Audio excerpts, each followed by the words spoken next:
Hi, let's get stuck into this week's reading pretty quickly. Bit of a new setup, but I'd like you to be able to really look closely at the cards instead of me just waving them at you. So with Tarot in Wonderland, this is the 3-card spread for Aries this week, and I'm going to use the Ascended Masters deck for some extra significance there. So cards falling all over the place, which is a pretty good sign. The first of them is this one. Okay, and the others will remain a mystery until we get there. I think that's the best thing, reveal these things one at a time, because life is like that. And no doubt I'm being drawn to say this all for a reason, Aries. Life is like that. You sometimes just kind of got to go with the flow of things, and all our kind of spiritual beliefs and things, they are all part of the life that we have in this world. Now then, first card, number 11, Justice, and we're into the major arcana there, so this is actually very close to you, Aries. This essentially is about you, and it's about forgiveness. Now, either you're giving forgiveness, which I feel is actually more the case, or you deserve to be forgiven, and this is very fluid energy, different things for different people. So the Queen here, she looks actually very hostile, but when we read the proclamation, which is quite difficult, it says, "By the Queen, a proclamation, now know ye that we are graciously extending our grace and mercy to grant our free royal pardon. All sentences are commuted by Her Majesty's command." Now, this reminds me of something that Doreen Virtue has very often said in various meditations that they've done. I think it was the chakra meditation that I remember. But, punishment for things that... It's not really spiritually, anyway. It's not really what things are about. There is that rule in spiritualism. It's one of the 7 principles of spiritualism, is that there is compensation and retribution for anything kind of done in this life when you actually get to the afterlife. But in a spiritual sense, it's not really about punishment, and I think retribution is probably a bit of a strong word there. Sometimes when people know what's wrong, or what they've done wrong, or what's been wrongly done to them, there's not much point in pursuing it any further because the answer has been found. That could be it. Possibly, possibly not. I'm seeing black hearts pointing the right way up, and red hearts upside down there on the Queen's dress. So a definite jumbling around of things in matters of love here. But if love is confusing, in fact, just about anything is confusing, then what really needs to happen is we need either to forgive ourselves or to forgive someone else around us. And I actually feel there's a fairly kind of powerful forgiving energy around Aries at the moment this week. But there we go. Let us move on to the second card now.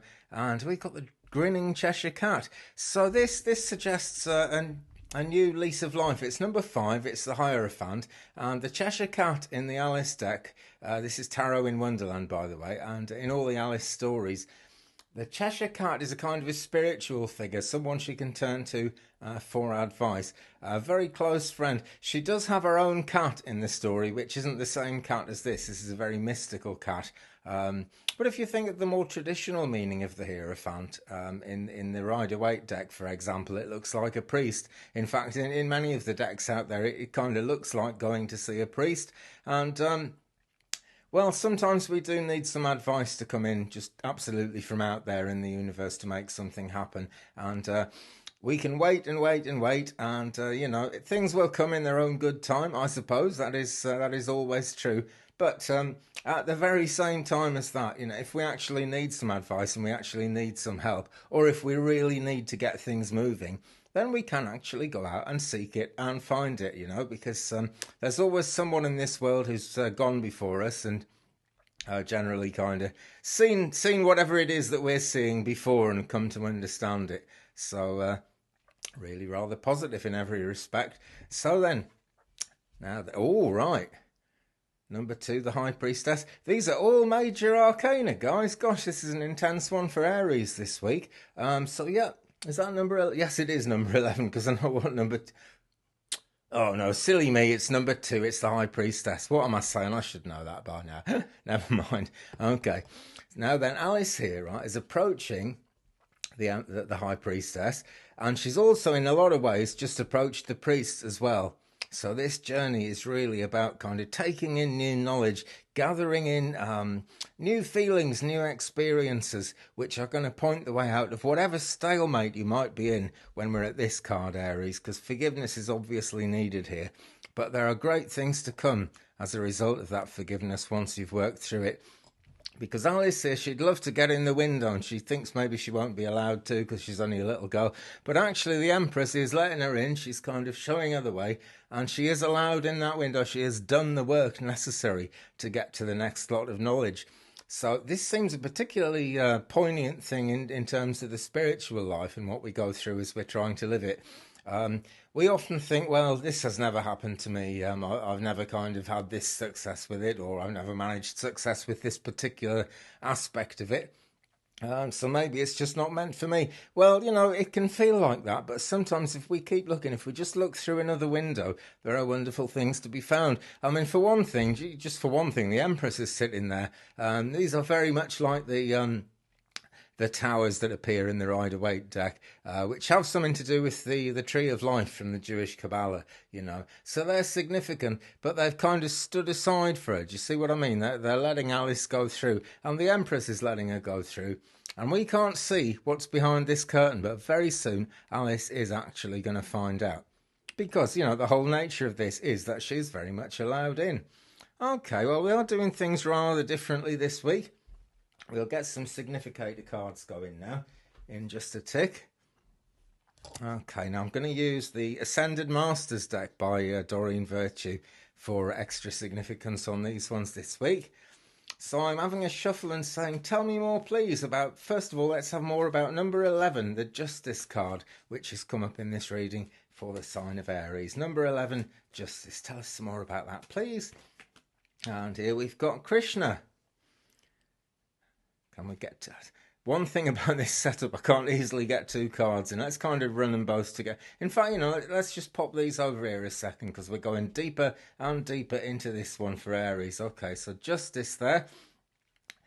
And Krishna saying, find the blessings in your current situation. Right, well, this suggests to me that we're going to find justice in our present situation, which, if we're going through this at the moment, is probably not something we're expecting to find, but it is very mystical. Krishna, like so many of the Hindu gods and deities, is portrayed as being painted blue. It's kind of a very ancient way of showing that he's like from the sky, from the divine realms, and sort of from the heights of heaven, you could say.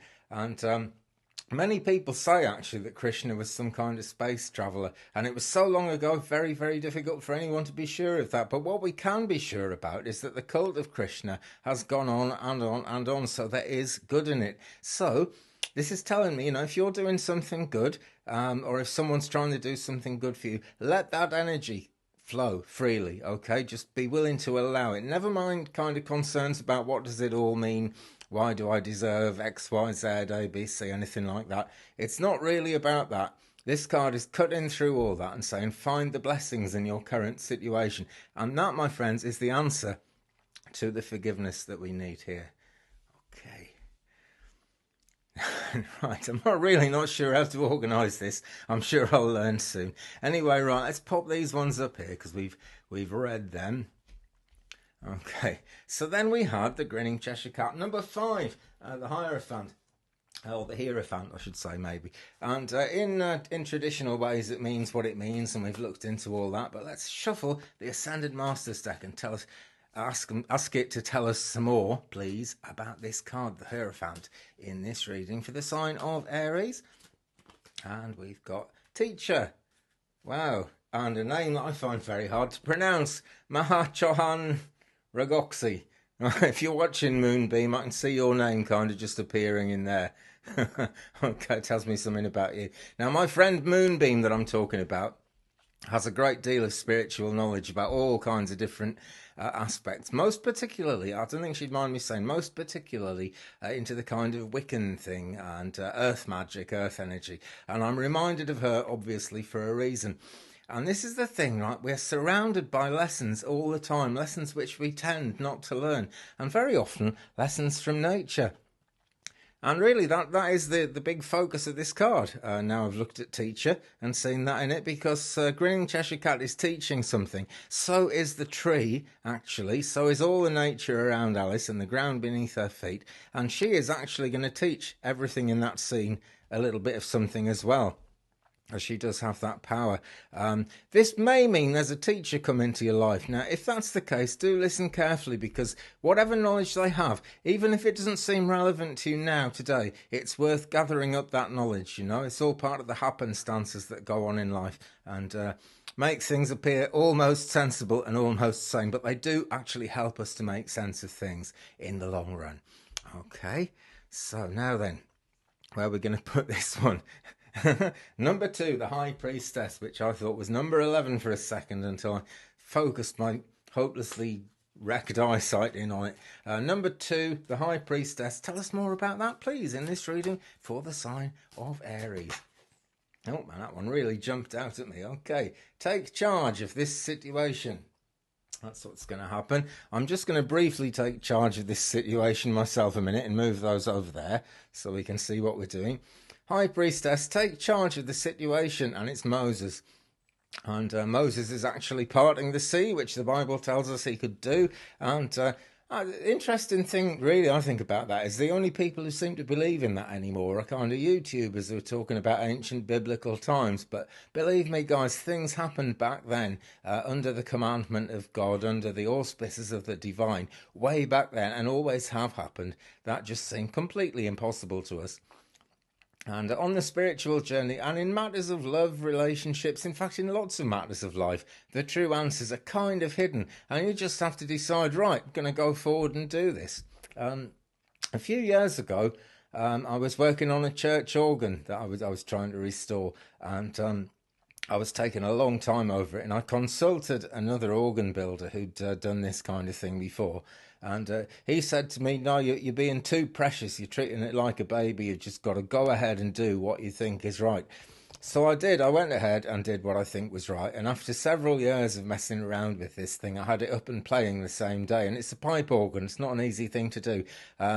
There's my little story, you know, but that's the thing to do. Don't be precious about it. Alice isn't really sure if the Empress is going to let her in, but the Empress is. That is where she deserves to be. Okay? So, my friends, go up to that window, look through that window, and if you want to go through it, remember, you will find a way through. It is meant to be when it goes like that. Okay, let's just have a quick recap of things and lay things out in such a way we can possibly see them a bit better. I'll try and arrange something else by next week. You know me, I'm always experimenting. Okay, so there's forgiveness coming in with the Justice card here. There's advice needed with the Hierophant, and do not fear not being allowed in, because it's your turn, it's your time, Aries. Find the blessings in your current situation. Your current situation is full of magic. If you don't think there's any magic in your current situation at all, then that is actually a sure sign that there is loads of it, because sometimes things are too magical for us to really take on board. So, you know, we've got to take some advice. We've got to believe in the magic to a certain extent, just for that advice to begin to take root. But life is being our teacher at the moment, Aries, so worth thinking about. And just don't fear being allowed in the final scene of this reading, as it were, number 2. The High Priestess will let you in. It's time to go that bit higher up, so take charge of the situation. Be a Moses, part that Red Sea. Just decide it's going to part. You're not having it anymore, and charge ahead, guys. Things will be better that way. Right, well, I'm going to leave it there. Thanks very much for watching, and have a fabulous week. Don't forget to like and subscribe, and leave me a comment, and I'll be back again very, very soon indeed. Peace.